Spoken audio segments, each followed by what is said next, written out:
Assalamualaikum warahmatullahi wabarakatuh. Pada kesempatan ini kami berkesempatan untuk bersama-sama mengadakan kajian awal tahun 2024 bersama Ustadz Septian Hidayat SE Konsultan Manajemen dan Penulis. Kajian awal tahun 2024 bertema meneladani kepemimpinan dan manajemen Nabi Muhammad SAW. Kajian dari buku The Super Leader, Super Manager karya Profesor Dr. Haji Muhammad Safi Antonio, bertempat di Masjid Syuhada Tanah Grogol pada maghrib sampai isya pada hari ini 1 Januari 2024. Mari kita ikuti bersama. Assalamualaikum warahmatullahi wabarakatuh.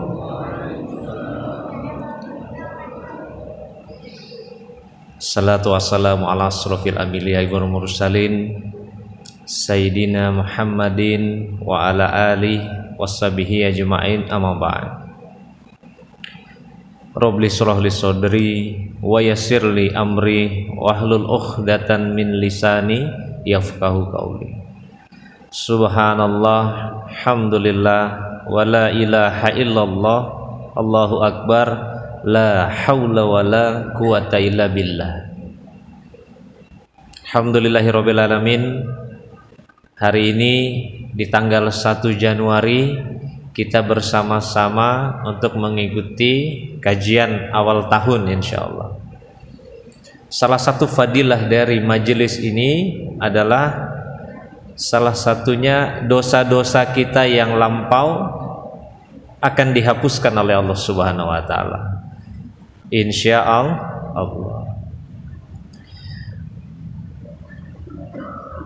Kehadiran kita hari ini, kemudahan dari Allah Subhanahu wa taala ini pasti dari kemudahan Allah Subhanahu wa taala. Jadi kita patut bersyukur dan terus bersyukur kepada Allah Subhanahu wa taala. Yang kedua, kita patut berbangga kepada Nabi besar kita, Nabi Muhammad sallallahu alaihi wasallam. Yang mana dari kerja-kerja dakwah beliau hari ini kita bisa mendapatkan nikmat Islam. Semoga keislaman ini sampai turun menurun kepada anak cucu kita hingga yaumil akhir insyaallah. Penuh rasa syukur saya, dan saya ingin berterima kasih dan mendoakan kepada pengurus Masjid Syuhada yang menerima dakwah kami. Semoga pengurus-pengurus selalu dalam iman yang maksimal insya Allah. Yang kedua, berterima kasih juga kepada organisasi dan kepengurusan One Day One Juice dari Kabupaten Pasir. Semoga dari gerakan-gerakan anak muda ini yang menghalau kabupaten kita tercinta ini dari musibah. Karena anak-anak mudanya rajin mengaji insya Allah. Dan saya menitip pesan kepada teman-teman di organisasi. Salah satu cobaan organisasi itu adalah berpecah belah. Itu adalah caranya syaitan dan iblis agar kita mengurangi ikhtiar kita. Ya, semoga teman-teman di organisasi dakwah, organisasi keislaman ini Allah satukan hatinya sampai yaumil akhir nanti. Alhamdulillah, Bapak Ibu semua, perkenalkan nama saya Septian Hidayat. Saya memperkenalkan diri sebagai dai dari Kota Makassar karena memang saya belajar sekarang masih mahasiswa pasca sarjana di Makassar. Dan saya berkeluarga dengan orang Makassar, tapi saya asli dan lahir di Long Ikis, Pak. Long Ikis. Ya, alhamdulillah pulang sekaligus ketemu orang tua, dan insya Allah tanggal 5 Januari saya kembali lagi ke Makassar. Alhamdulillah Pak, di Makassar kami sudah menuntaskan bedah buku dari Profesor Muhammad Safi Antonio, Super Leader, Super Manager ini Pak. Di sini ada 12 bab. Jadi alhamdulillah ada sebuah masjid namanya Masjid Berkah Subuh di Makassar Pak. Setiap subuh kami mengkaji buku ini Pak. Kalau bapak-bapak semua sekarang memegang modul ya, lembaran kertas yang dibagikan, ini adalah ikhtiar kami Pak, bagaimana caranya pembelajaran di masjid itu tidak hanya pembelajaran sekedar belajar. Saya berharap masjid itu menjadi pusat-pusat pendidikan dan pusat-pusat peradaban sebagaimana yang dicontohkan oleh Rasulullah. Rasulullah mendidik para sahabat yang tidak bisa baca, tidak bisa tulis. Dididik pada saat di masjid di Madinah, tetapi setelah Islam mencapai puncak kejayaan, banyak negara-negara yang dibebaskan. Yang menjadi pejabatnya siapa? Yang menjadi pejabatnya adalah hasil didikan Rasulullah di Masjid Nabawi. Jadi saya berharap mudah-mudahan Masjid Syuhada ini nanti melahirkan pendidikan-pendidikan yang berkualitas agar siapapun yang menjadi jamaah di sini nanti sudah siap sebagai seorang pemimpin. Nah, insya Allah. Kalau hari ini kita bahas bab 1 dulu, boleh ya Pak ya? Insya Allah. Nanti kalau saya panjang umur, Bapak meridhoi dan Bapak mengizinkan, nanti saya datang kembali, kita bahas bab kedua. Boleh Pak? Tapi tahun depan mungkin Pak. Alhamdulillah, izin Pak, kita mau membahas buku namanya The Muhammad Super Leader Super Manager yang ditulis oleh Profesor Muhammad Syafi'i Antonio. Beliau adalah pakar keuangan Pak. Kalau Bapak punya akun di Bank BSI, penulis ini salah satu yang merancang sistem perbankan syariah Indonesia itu Pak. Jadi beliau seorang profesor, memiliki kampus namanya Tazkiyah di Bandung, Adu Bogor, dan ini yang mau kita bahas Pak. Alhamdulillah saya sudah diijazah Pak melalui secara online ya, melalui penulis ini untuk membawakan kajian-kajian dari buku ini. Semoga penulis mendapatkan rahmat dari Allah Subhanahu wa taala dan kita diberikan kemudahan untuk memahami apa yang beliau tulis. Insya Allah.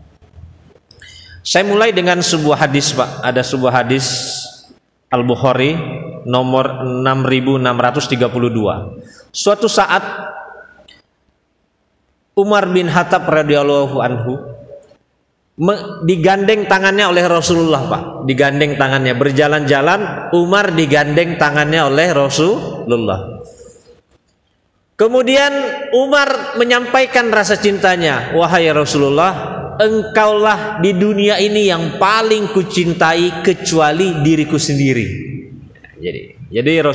Jadi Umar waktu digandeng Rasulullah, beliau menyatakan cintanya, wahai Rasulullah, engkau adalah orang yang paling kucintai di dunia kecuali diriku. Artinya Umar lebih mencintai dirinya daripada Rasulullah. Rasulullah membenarkan atau mengkoreksi.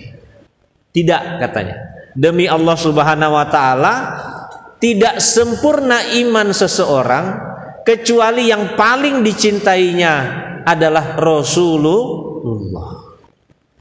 Karena Umar diajari oleh Rasulullah seperti itu, Umar tanpa berpikir panjang menyampaikan, wahai Rasulullah, detik ini juga yang paling kucintai di muka bumi ini adalah engkau ya Rasulullah. Dari hadis ini kita ambil pelajaran bahwa kalau ada kecintaan kita, kesukaan kita pada seseorang, jangan lampiaskan pada idola-idola yang kita lihat sekarang. Jadi yang pertama harus kita cintai siapa? Allah Subhanahu wa ta'ala. Kalau ada manusia yang layak kita cintai, harusnya adalah Rasulullah. Setelah itu siapa Pak? Baru kedua orang tua kita. Setelah itu baru anak dan seterusnya. Jadi hari ini kita mau belajar bagaimana Rasulullah ini dilihat dari sudut pandang kepemimpinan dan manajemen, leadership and management. Ya, jadi kita mau belajar Pak. Alhamdulillah saya yakin Bapak mungkin mendapat kajian Muhammad itu dari sudut pandang kenabiannya dan seterusnya. Tapi saya ingin memberikan warna baru Pak, bahwa Rasulullah ini seorang nabi yang bisa diikuti secara leadership and management. Nah, kita mau belajar hal itu. Mudah-mudahan dari kajian kita ini menambah cinta kita kepada Rasulullah sehingga kita ada ordal Pak. Kan sekarang itu banyak yang bilang susah dapat pekerjaan kalau tidak ada ordal, orang dalam, betul? Saya ingin menyampaikan, kita juga punya ordal nanti di yaumul mahsyar. Kita punya ordal di yaumil akhir. Siapa ordal kita? Rasulullah. Makanya Pak, kalau bisa harus cinta, harus kenal. Kalau bisa berbalas cinta Bapak oleh Rasulullah, sehingga nanti kita tenang akhiratnya Pak. Kita ini terlalu sering bagaimana mikirin hidup enak, tapi bagaimana tidak berpikir matinya enak Pak. Alhamdulillah Pak, 2023 ini saya punya 2 sahabat meninggal Pak, tiba-tiba. Hati-hati Pak. Banyak orang yang merancang kehidupannya luar biasa. Bahkan ada satu asisten saya yang dekat sekali, dia mau menikah tahun ini Pak, tiba-tiba meninggal. Hati-hati Pak, dalam kehidupan ini kita merencanakan hidup enak, tapi lupa merencanakan mati dalam keadaan enak. Salah satu supaya matinya enak, cinta kepada Rasulullah. Mudah-mudahan kajian kita hari ini, pembahasan kita hari ini, siapapun yang terlibat dalam kajian ini menjadi bukti bahwa kita mencintai Rasulullah, insya Allah. Alhamdulillah, kita bahas bab pertama Pak. Hari ini dalam target pembelajaran ini kita ingin mempelajari kepemimpinan dan manajemen dari teladan yang terbaik. Sebelum kita mulai, kita baca dulu dalil utama pembelajaran kita hari ini. Ya, ada di modul Bapak Ibu semua. Dari surat Al-Ahzab ayat 21. A'udzubillahi minasyaitonirrajim. Bismillahirrahmanirrahim.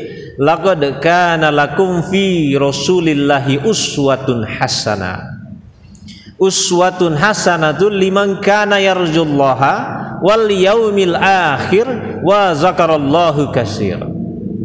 Artinya, sesungguhnya telah ada pada diri Rasulullah itu suri tauladan yang baik bagimu, yaitu bagi orang-orang yang mengharap rahmat Allah dan kedatangan hari kiamat, dan dia paling banyak menyebut Allah. Dalam ayat ini Allah menegaskan bahwa Rasulullah itu adalah living model, model hidup keteladanan yang patut kita contoh. Jadi Pak, kalau di sekolah itu cara pembelajaran yang paling cepat itu kan nyontek Pak. Kalau di sekolah boleh atau tidak nyontek Pak? Nah, dalam kehidupan ternyata itu mudah juga mencontek. Nah, Allah Subhanahu wa taala di sini ingin menyampaikan kalau ada orang yang harus kita contoh, yang menjadi suri tauladan, pasti itu Rasulullah. Dalam hidup ini Pak, kadang-kadang kalau kita sebagai karyawan atau sebagai pegawai mungkin, bos kita bilang, ini nah karyawan ulun, pegawai ulun yang paling bagus. Itu bangga nggak Pak? Bangga ya, apalagi bos kita, pimpinan kita tertinggi. Nah, betapa bangganya dan bahagianya kita Pak, bahwa Nabi Muhammad ini yang bilang baik adalah Allah Subhanahu wa ta'ala. Dalam perusahaan itu Pak, ada namanya corporate culture, budaya perusahaan. Budaya perusahaan, dalam perusahaan itu diharapkan setiap karyawan itu ikut koridor dari prinsip-prinsip itu. Ada budaya perusahaan BUMN Pak. Siapa tahu ada yang sering ke Pegadaian di sini. Itu biasa di BUMN itu ditulis corporate culture-nya akhlak. Betul Pak? A-nya apa Pak? Setiap orang yang kerja di BUMN A-nya akhlak, A-nya harus amanah, K-nya kolaboratif, hanya harmonis, dan seterusnya dan seterusnya. Artinya di perusahaan pun mau dibentuk budayanya yang baik. Nah, apa budaya terbaik bagi umat Islam? Yaitu mencontoh kepada Rasulullah. Rasulullah sudah ditetapkan, sudah dideklarasikan, sudah dilantik kepribadian Rasulullah ini sebagai kepribadian utama yang harus kita ikuti. Nah, kita mau belajar. Ada jamaah saya yang di Makassar Pak, beliau bertanya, Ustadz, kami itu tahunya kisah Rasulullah itu beliau lahir di tahun gajah, kemudian usia 40 tahun diangkat menjadi seorang nabi. Setelah itu baru kisah-kisah selanjutnya. Artinya mulai dari usia 0 sampai 40 tahun kita kehilangan kisah-kisah Rasulullah. Nah, ini wajar karena memang secara fikih, secara keilmuan yang boleh dijadikan hukum dalam kehidupan kita, dalam syariat kita itu adalah ketika Rasulullah diangkat sebagai nabi. Tetapi penulis menggali bagaimana Rasulullah ketika anak-anak, bagaimana Rasulullah ketika remaja, bagaimana Rasulullah ketika menikah, bagaimana cara memilih istri. Ada murid saya, Pak, di Makassar bertanya, Pak, bagaimana pendapatnya kalau saya menikahi janda? Saya bilang, setahu saya Rasulullah juga seperti itu. Tapi kita berikan pandangan-pandangan, Pak. Bagaimana Rasulullah di usia 37 tahun menjadi seorang konglomerat, orang yang paling kaya di Mekah. Nah, ini kita ingin pelajari. Pertanyaannya, kenapa kita harus meneladani Rasulullah ketika masih kecil? Karena Rasulullah ini adalah manusia yang terjaga kehidupannya, Pak. Ulama bilang maksum. Salah satu contohnya, suatu saat Rasulullah ketika masih kecil, usia-usia anak-anak seperti adik-adik kita ini, anak-anak itu dia bilang, anak-anak yang lain bilang, Muhammad, nanti malam ada semacam orkes keliling, Pak. Di Mekah dulu juga ada, Pak. Ada orkes keliling yang keliling-keliling. Ayo kita nonton. Kata Muhammad, ayo kita nonton. Ketika Nabi Muhammad di rumah dan mau pergi, nah ini perbedaan pendapat. Ada yang menyampaikan Muhammad kecil ini ditidurkan, ada literasi yang lain menyampaikan ditepok telinganya sama malaikat, Pak. Ditidurkan mulai dari malam sampai pagi, tidak jadi nonton konser, Pak. Jadi yang tadi malam udah nonton konser, mudah-mudahan telinganya ditepok malaikat ini, Pak. Artinya masih kecil pun Nabi Muhammad terjaga oleh melihat hal-hal seperti itu. Nah, bahasa manajemennya bahwa kehidupan Rasulullah ini by design. Sudah didesain oleh Allah Subhanahu wa taala bagaimana menjadi manusia terbaik di muka bumi ini. Makanya kita mau belajar nih, bagaimana sih Rasulullah berbisnis, bagaimana sih Rasulullah dalam kepemimpinannya, kita mau belajar, Pak. Mudah-mudahan Allah mudahkan. Dalam buku ini di subbab yang A, ada di modul Bapak Ibu semua. Kehidupan kita sekarang sedang krisis keteladanan. Susah mencari contoh orang-orang yang bisa kita contoh dalam keteladanan, dalam bisnis, manajemen, dalam dakwah dan seterusnya. Penulis menuliskan, kita kehilangan sosok kepemimpinan yang lengkap. Korupsi dianggap biasa, sogok menyonggok dianggap upaya. Nah, ini ikhtiar. Akhlak dinomor duakan setelah kompetensi. Nah, ini, Pak, keseharian kita. Mudah-mudahan bukan yang di masjid sekarang ini. Semoga Rasulullah meridhoi kita sebagai umatnya kelak di yaumil mahsyar. Jadi sekarang ini agak susah, Pak. Kita ingin meneladani kepemimpinan. Pemimpinnya bagus, tapi kadang-kadang sudah kaya raya, keluarganya kurang harmonis. Karena lebih suka curhat sama karyawan, pegawai, sekretaris daripada istrinya. Betul, Pak? Kenapa lah ulun lebih nyaman kisah sama teman kantor? Nah, kalau perjalanan dinas bahaya ini, Pak. Nah, jadi kadang-kadang cobaan-cobaan dalam jabatannya itu, Pak, ya, tidak jauh-jauh dari wanita, Pak, ya. Saya alhamdulillah, Pak, pernah memegang beberapa perusahaan. Ya memang godaan itu ada, ya karyawan yang menggoda, Pak. Tapi ya itu tantangan kepemimpinan. Tantangan kepemimpinan. Nanti kita belajar, Pak, bagaimana caranya. Ada seorang pemimpin sudah luar biasa jabatannya, tapi ternyata honor karyawannya, honor pegawainya diambil, Pak. Nah, ini. Jadi dalam kepemimpinan ini ada 3 sikap. Bapak Ibu, nanti saya doakan semua jadi pemimpin insyaallah, atau anak keturunan jadi pemimpin. Saya titip 3 hal.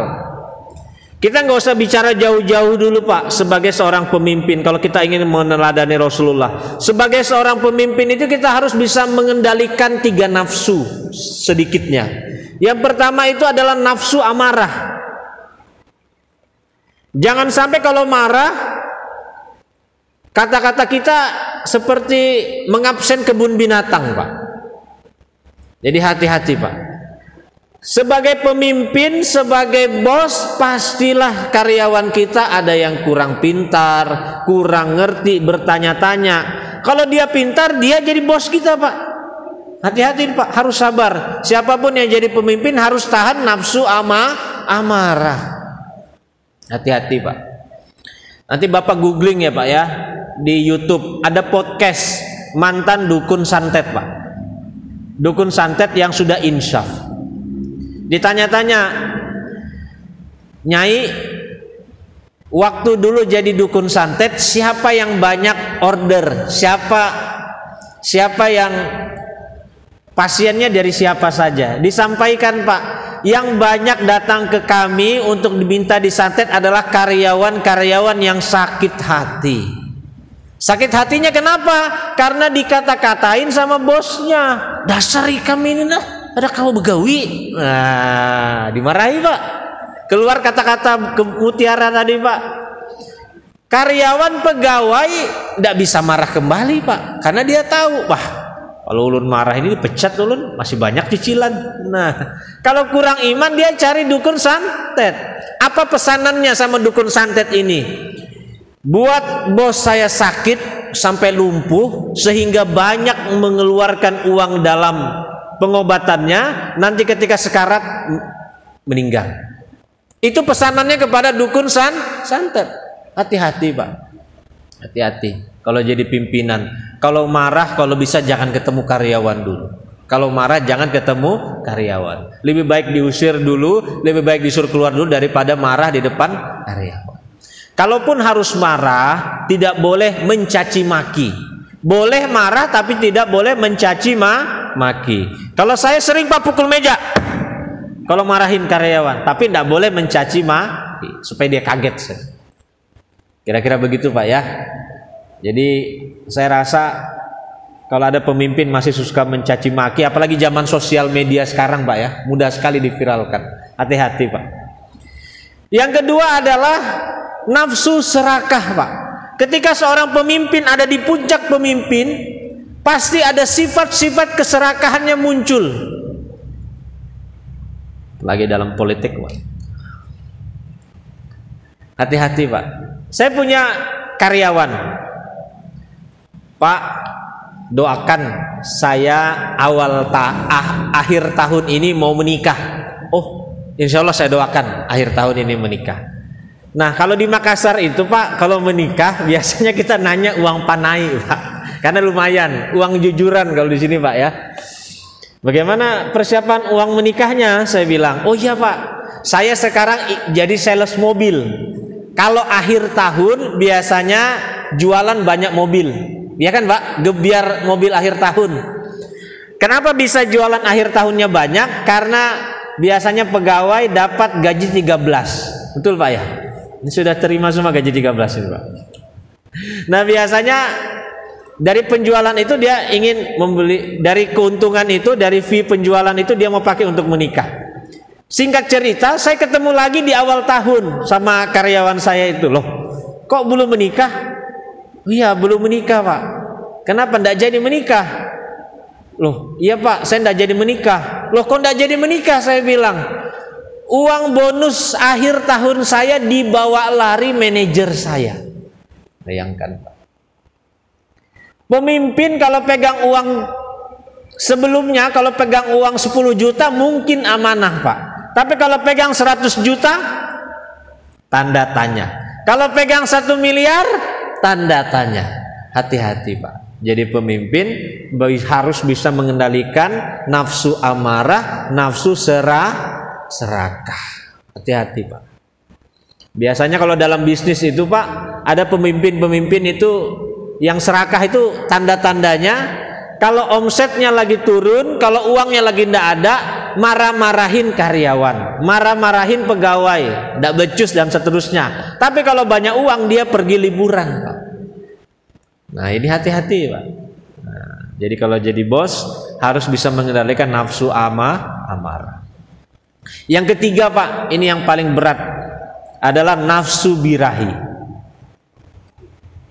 Nah, jadi pimpinan, jadi bos, pilihkanlah ulun sekretaris yang bungas-bungas. Nah, hati-hati Pak, hati-hati. Di Makassar itu Pak, ada berita terakhir, ada bos penjual coto menyetubuhi karyawannya yang disabilitas sebanyak 11 kali sampai dengan hamil Pak. Menurut saya ini harus kita diskusikan Pak. Jangan sampai di sini pakai peci, di luar nanti dia perjalanan dinasnya melakukan hal-hal yang perzinahan Pak. Kita harus diskusi Pak. Kita harus cari bagaimana solusinya. Alhamdulillah Pak, saya itu sebagai guru, sebagai pengajar di Makassar banyak murid yang cantik-cantik Pak. Kalau sekarang kan glowing-glowing Pak ya, masih muda semua. Alhamdulillah. Salah satu yang menjaga kami dalam mengajar itu adalah kami berdoa Pak. Berdoa kepada Allah Subhanahu wa taala. Luar biasa Pak godaannya nafsu birahi ini dalam kepemimpinan. Apalagi Bapak nanti sudah jadi bos, jadi pimpinan, kepala dinas dan seterusnya. Kadang-kadang kita ingin bersih ditawarin Pak. Ulun sudah siapkanlah kamar beserta isinya. Nah, kalau beserta isinya pahamlah Pak. Ini hati-hati Pak. Hati-hati Pak. Saya punya murid tentara Pak. Saya tanya, Pak tentara, kalau pimpinannya korupsi dan seterusnya melakukan hal-hal yang di luar dari kewajaran itu masih hormat nggak? Sudah tidak respect Pak. Itu dalam organisasi yang sekeras itu Pak. Orang bisa nggak respect. Saya doakan Pak di awal tahun yang berkah ini kita akan memasuki musim politik ya. Mudah-mudahan Bapak semua bisa mengendalikan nafsu amarah, nafsu serakah dan nafsu birahi. Agar kepemimpinan Bapak ini bisa diteladani banyak orang sebagaimana kepemimpinan Nabi Muhammad SAW. Amin amin ya robbal alamin. Kita masuk ke subbab yang kedua Pak. Mutiara keteladanan. Rasulullah adalah seorang ayah serta suami teladan. Walaupun seorang ayah yang dicintai anak-anaknya dan istrinya, beliau juga sebagai seorang pengusaha sukses tanpa modal uang. Nah, ini banyak Pak adik-adik kita sebagai pengusaha sekarang tidak membuka usaha, tidak memulai usahanya. Jarnya apa? Pak ulun hendak membuka usaha tapi kada ada modal. Nah, ternyata Rasulullah mengajarkan the capital in business is not money. Modal utama dalam bisnis itu bukan uang, but trust. Jadi kepercayaan yang paling utama Pak. Rasulullah juga sebagai guru yang hebat. Saya sudah menyampaikan tadi, para sahabat pada saat di Madinah banyak yang buta huruf, banyak yang nggak bisa baca, banyak yang nggak bisa tulis karena hampir tidak ada sekolahan seperti sekarang Pak.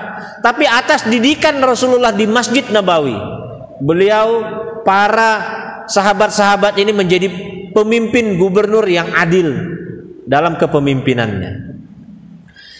Rasulullah sebagai tokoh yang merajut masalah sosial. Ketika Rasulullah hijrah ke Madinah, pada saat itu bukan hanya ada orang Islam, ada orang Yahudi, ada orang Nasrani. Bisa menyatukan peradaban itu tanpa perpecahan. Kalau ini bukan pemimpin yang hebat, pasti ini akan pecah. Ya. Pemimpin politik yang punya visi besar. Nah, di buku ini Pak dijelaskan Rasulullah ini memiliki 8 spektrum kepemimpinan. Yang pertama, kepemimpinan Rasulullah itu berhasil memimpin dirinya menjadi pribadi yang dicintai dan disukai. Apa buktinya? Rasulullah diberikan gelar, orang sepakat bahwa Rasulullah itu adalah seorang yang al-amin, terpercaya. Padahal kalau Bapak melihat dan membaca sirah nabawiyah, Rasulullah ketika lahir sudah tidak ada bapaknya. Lahir dalam keadaan yatim. Lahir mengikuti budaya Mekah pada saat itu, dilarikan ke kampung, diasuh oleh ibunda Halimah di kampung, Pak. Sudah berpisah daripada ibunya, dikembalikan oleh Halimah kepada ibunya. Tidak lama kemudian ibu beliau meninggal, sudah yatim piatu, Pak, Rasulullah. Ketika yatim piatu diasuh oleh kakek beliau. Kakek beliau pada saat itu adalah orang tertinggi karena dia memegang kunci Ka'bah. Ya mungkin sekelas bupati atau gubernur, Pak, pada saat itu. Karena sangat terpandang sekali. Tapi hanya di sekitar 2 tahun kakek beliau meninggal. Setelah kakek beliau meninggal, dititipkan kepada paman beliau. Dan pada saat itu pamannya keadaan ekonominya kurang baik, kurang mapan, Pak. Ini perjalanan hidup Rasulullah masa kecil. Tetapi yang luar biasa, walaupun dalam keadaan yang rumit dan susah seperti itu, Rasulullah masih menjadi pribadi yang amanah, yang jujur, yang baik. Nah, ini tidak mudah, Pak, dengan perjalanan seperti itu. Mungkin ada bapak yang yatim piatu, Pak, ketika masa kecil. Kalau masih ada di masjid ini rajin sholat, itu luar biasa, Pak. Itu pasti Allah berikan hidayah dan yang luar biasa. Rasulullah memimpin dirinya dengan baik, self development. Yang kedua, Rasulullah menjadi seorang pedagang dan pengusaha yang sukses, paling sukses pada saat itu. Tercatat Rasulullah itu ketika 37 tahun sudah menjadi orang yang kaya raya. Kalau kita pakai pendekatannya Robert T. Kiyosaki, seorang penulis buku finance, keuangan yang populer, Rasulullah ini sudah namanya financial freedom, Pak. Sudah bebas secara keuangan. Jadi Rasulullah sudah kaya raya. Ada jamaah kami, Pak, di Makassar bertanya, Pak Ustadz, kami taunya Rasulullah itu orangnya miskin. Salah satu yang menunjukkan Rasulullah miskin itu adalah hadis ketika beliau menerima utusan dari beberapa kerajaan ketika di Madinah. Beliau tidur-tiduran di karpet, di tikar dari pelepah kurma. Ketika bangun ada bekas. Jadi taunya ketika Rasulullah dalam keadaan miskin. Itu setelah jadi nabi.